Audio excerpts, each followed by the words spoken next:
Hello dear students, welcome back to online English classes. In this series of videos, we are going to study yet another poem from your course book Reflections. We have equal amount of lessons and poems in the course book. We all know that the course book is designed to facilitate reading comprehension and appreciation of wide varieties of themes, registers and language use. It is meant to be stimulate debates and discussions on a wide variety of themes that are contemporary and universal in their appeal. And it should not be treated as an instrument for mere literary appreciation. So the focus is on enabling the learner to relate and respond to the issues raised in these lessons and poems, and the selections are largely non-canonical and a proper care has been taken to reflect regional culture and tradition. Well, today I am here to teach you yet another poem titled An Old Woman. Now look at the title of the poem, An Old Woman. So notice that there is an indefinite article in the title, an. So we have used an indefinite article there, an old woman. So we do not know who is this woman. But one thing I assure you, that by the time we finish this poem, by the time we complete this poem, this woman would become very familiar to all of us, and this woman would teach a great lesson to all of us, to our lives. That is something really great, isn't it? Well, this particular poem, An Old Woman, is written by Arun Kolatkar. Arun Kolatkar, he is a Marathi poet who is no more now. He was born in the year 1932 and breathed his last in the year 2004. Arun Kolatkar was educated in Mumbai where he worked as a graphic artist. See, he worked as a graphic artist. You see, we have studied another poem titled If I Was a Tree, written by Mudnakudu Chinnaswamy, where even he was also not a poet. He was working in BMTC department. And here you see this man, Arun Kolatkar, worked as a graphic artist, something related to computer or graphics.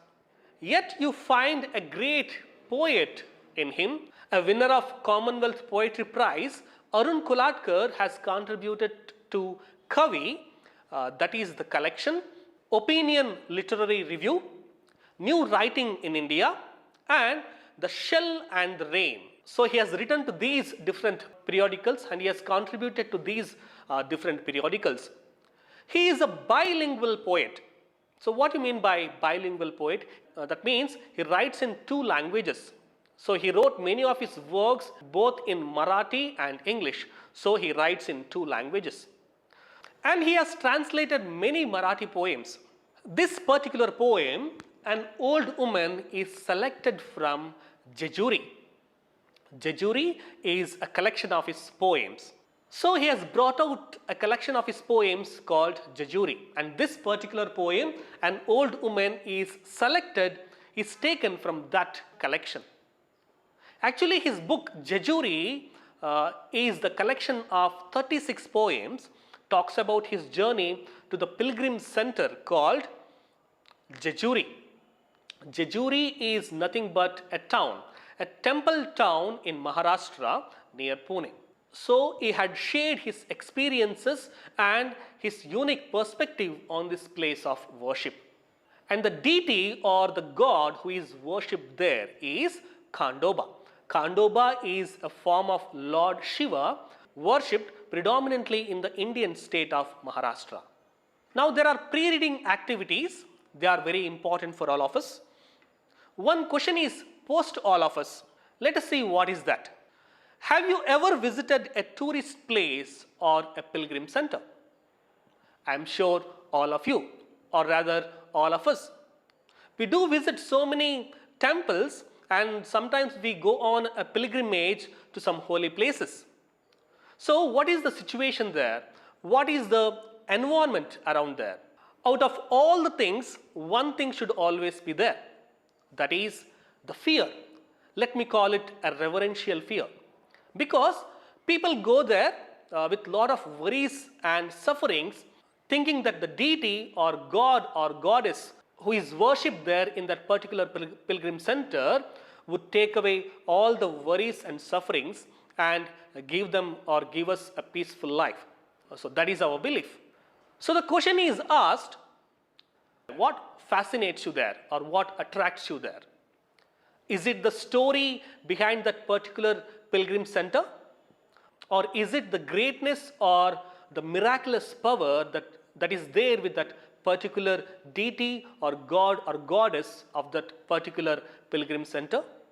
Or is it the landscape or is it the environment around it? Because usually a temple or a pilgrim center is situated on the top of a mountain where you climb steps and then you reach the temple. So what fascinates you there? What attracts you there? Is it the buildings or landscape or people? As I already told you, definitely the landscape of a pilgrim center or a temple fascinates us. Because when a temple is on the top of a mountain, from there you can have the panoramic view of that particular surroundings. That really looks beautiful. And sometimes it can be the people who gather there. In some pilgrim centers, people gather like ants. They just flock there. They just gather like ants. And in all the 365 days in a year, you can find people there. So it can be the people or the crowd that attracts us. So anything can attract us there. Or as I already told you, it could be a story behind that particular pilgrim center, or the life witness which the people speak about, or the experiences they have undergone after visiting a particular pilgrim center or a temple. So anything can attract us there.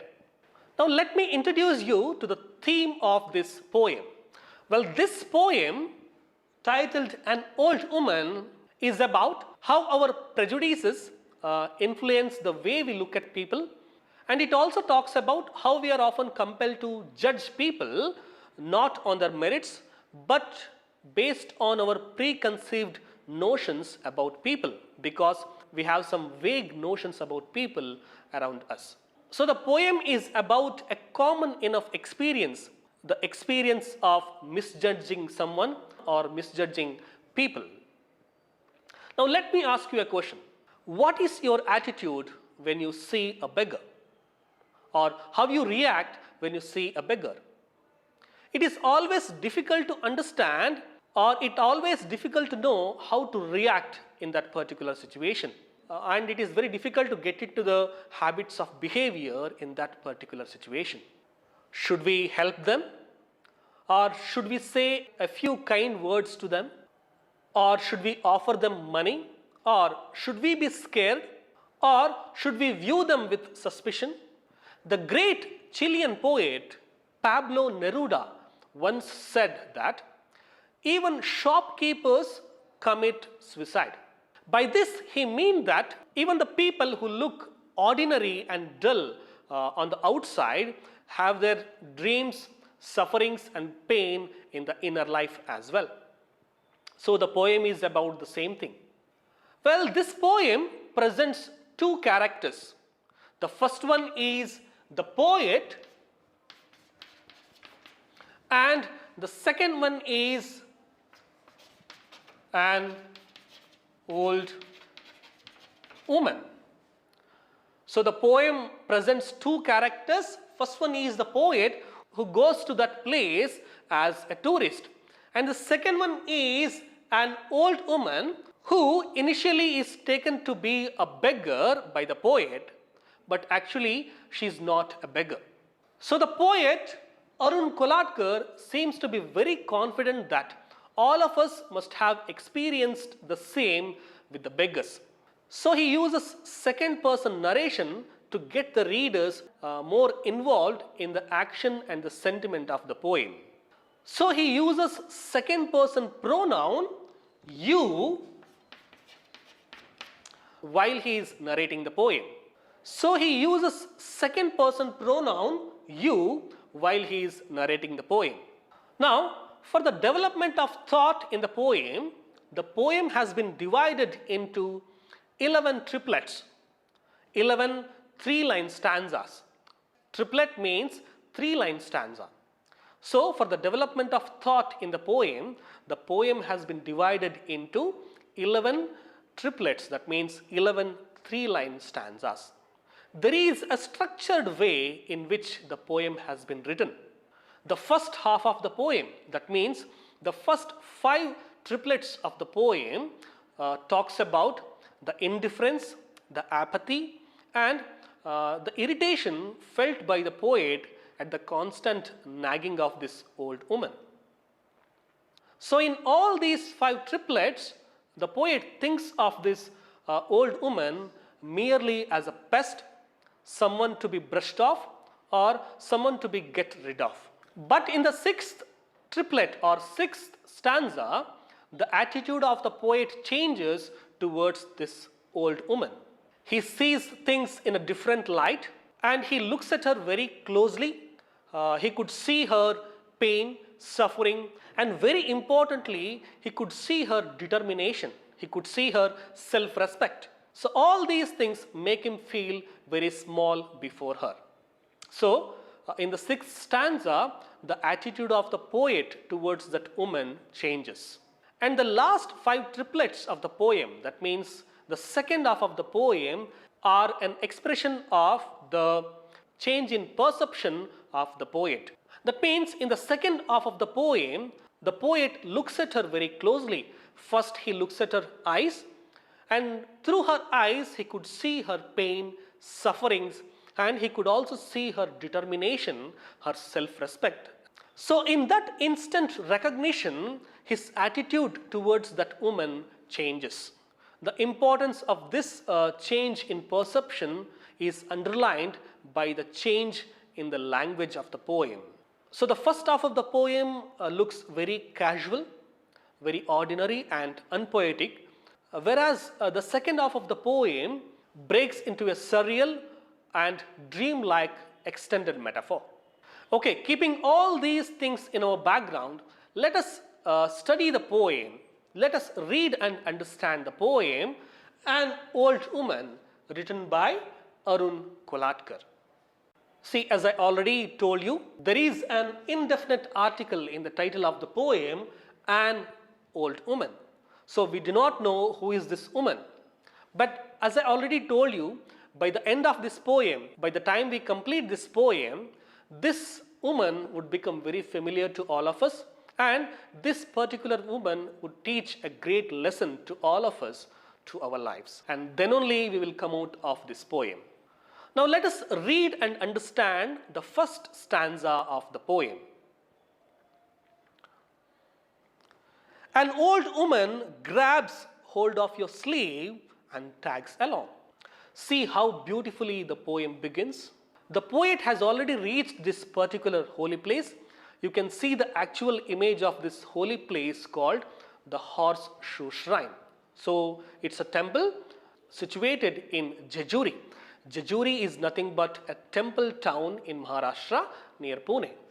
And this temple is also called Khandoba Temple.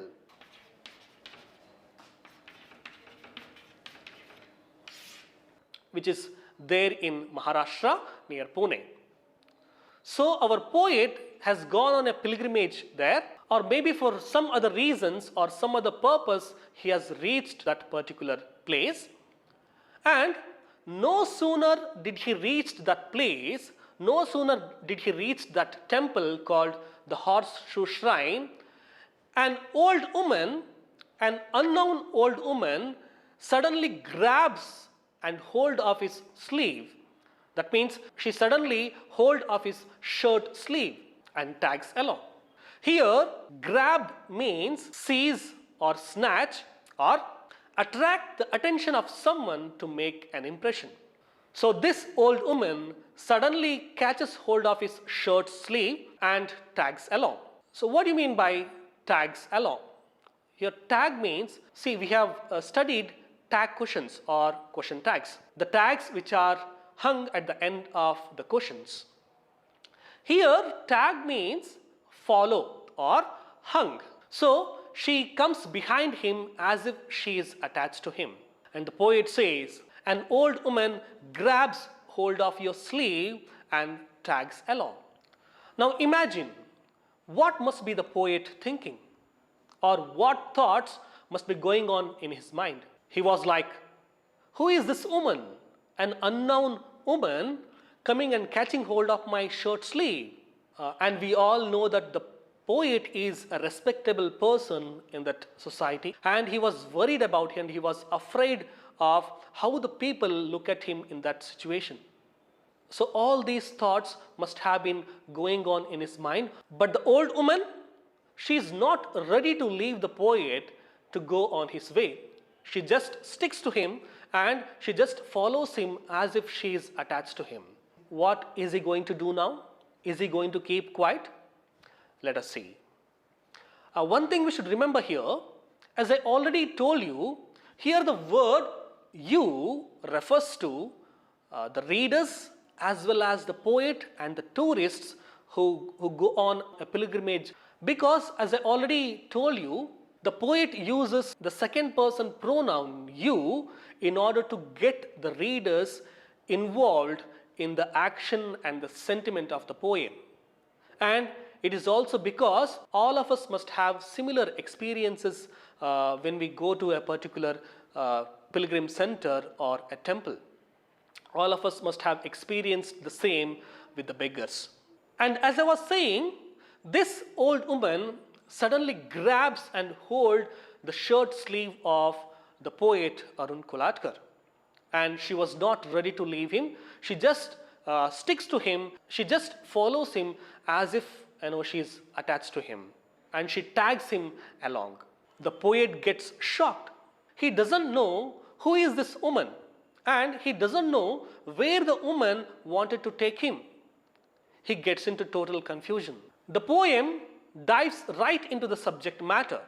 There is no description of the woman or any places here, because the poem is not meant to be an image of a particular person or a place, because all of us must have experienced the same with the beggars, like the poet Arun Kolatkar is experiencing in this particular poem. So the poem straightaway introduces the main character of the poem, that is an old woman. So what she is doing here now? So what she is doing, she grabs and catching hold of the shirt sleeve of the poet and tags along. Clearly this is an uncomfortable physical incident, as the words grabs, hold and tags suggest. So the first stanza of the poem shows the indifference and the irritation felt by the poet at the constant nagging of this old woman. Now let us move on to the second stanza of the poem. Well, in this stanza we will come to know where the old woman wanted to take the poet and why she was behaving like that. Let us read and understand the second stanza. She wants a 50 paise coin. She says she will take you to the Horseshoe shrine. So things are very clear for us. Why this woman is coming behind? He says she wants a 50 paise coin. Now let us not calculate the value of this 50 paise coin in this modern day. But the woman is asking a 50 paise coin. One thing is very clear for us. She is not a beggar.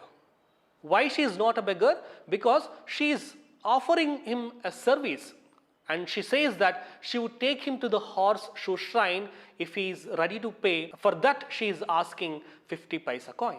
Why she is not a beggar? Because she is offering him a service and she says that I will take you to the Horseshoe shrine. That means she says that she would take him to the Horseshoe shrine, and for that she needs 50 paise coin. So what is the meaning? Which means she is a kind of tourist guide. So she is a kind of tourist guide, and that means that she is ready to do the work of a tourist guide for that 50 paise coin. So who is a tourist guide? Usually in these pilgrim centers, we have people who, when the tourists come or when the pilgrims come, they take them to all the places around and explain them the story behind that particular pilgrim center. So this particular old woman tells that she would take him to the Horseshoe shrine, and for that she is asking 50 paisa coin. Is it so strange? She never asked the poet whether he want to go there. She never asked the poet whether he require a guide. She simply says, as if she sticks to him and says, I will take you to the Horseshoe shrine, for that you have to pay me 50 paisa coin. It shows how adamant she is. Now here I would like to tell you something about this Horseshoe shrine. Actually, there is a story behind this Horseshoe shrine. Here a shrine means a holy place. But what is this Horseshoe shrine? Well, this Horseshoe shrine is also called Khandoba temple, which is there in Maharashtra near Pune. And the deity or the god who is worshipped there is Khandoba.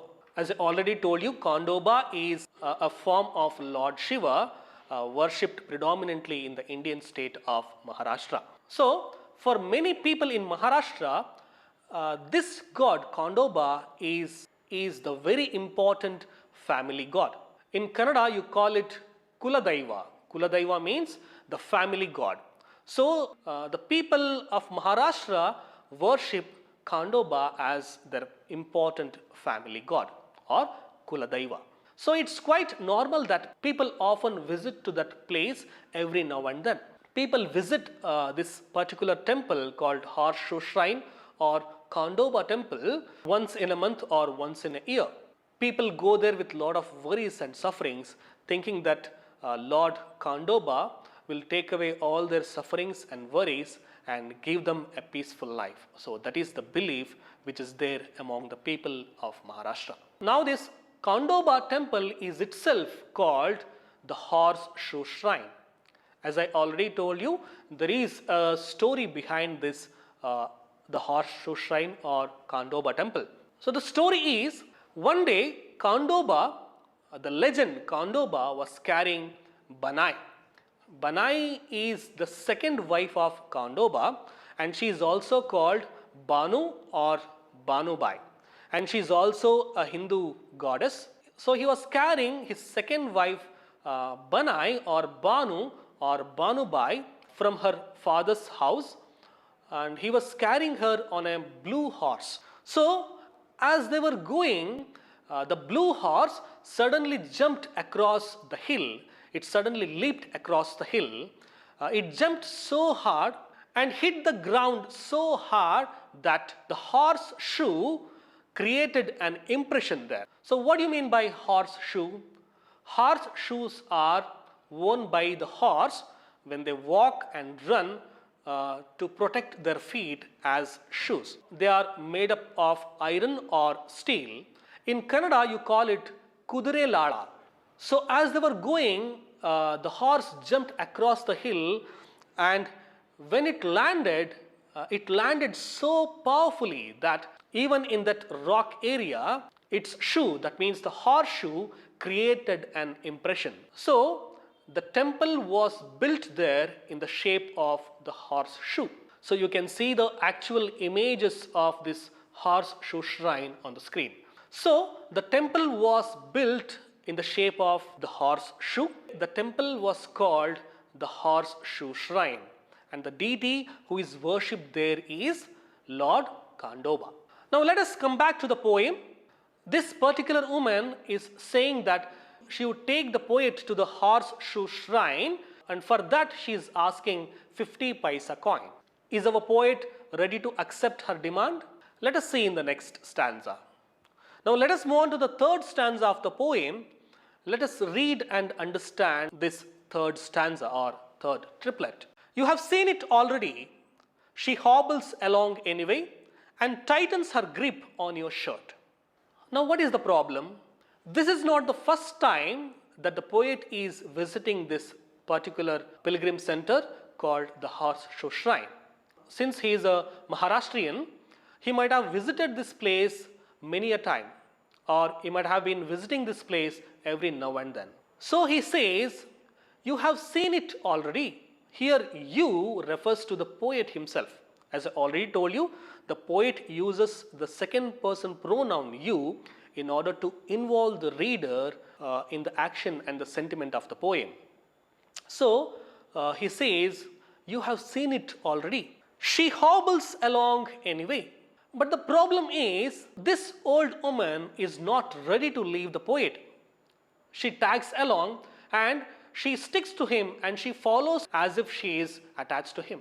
And she doesn't want the poet to go on in his own way. Here hobbles means an awkward way of walking, typically due to the pain from an injury or to walk lamely. And she tightens her grip on your shirt. You see, we have studied in the first stanza of the poem. The poet says, she grabs hold of your sleeve. And here, if you show your indifference, if you say no to her demand, and she tries to put her grip on your shirt, and she tightens her grip on your shirt that she is already holding. And this line shows how adamant she is, how persistent she is. Adamant in the sense, she is not ready to leave the poet. So we have to ask this question, why she is asking only 50 paisa coin? Yes, she is not a beggar, but she is asking 50 paisa coin and she is ready to offer a service to him. And she is ready to do the work of a tourist guide, that she says that she would take him to the Horseshoe shrine. For that she is asking 50 paisa coin. And we have to think here, she could have begged for 50 paisa coin, but she didn't do that. I think it shows that this old woman is a very self-respected old woman. Her self-respect is very, very high. Maybe that day nobody hired her as a guide. So that 50 paisa was very, very important for her to earn her daily bread. So dear students, we have seen how all these three stanzas show the indifference, the apathy and the irritation felt by the poet at the constant nagging of this old woman. And in the next following two stanzas, this irritation and indifference felt by the poet at the constant nagging of this old woman continues. So with this explanation of these three stanzas, I will conclude my session here. And in the next session, we will discuss the remaining two stanzas of the first half of the poem, that means the fourth and fifth stanzas of the poem, and we will also study the second half of the poem, the last 5 triplets of the poem, where we will learn how the poet changes his attitude towards this old woman. And we will also discuss how the language of the poem changes as the poem gradually develops. So I'll stop my session here. I'll see you in my next video. Thank you.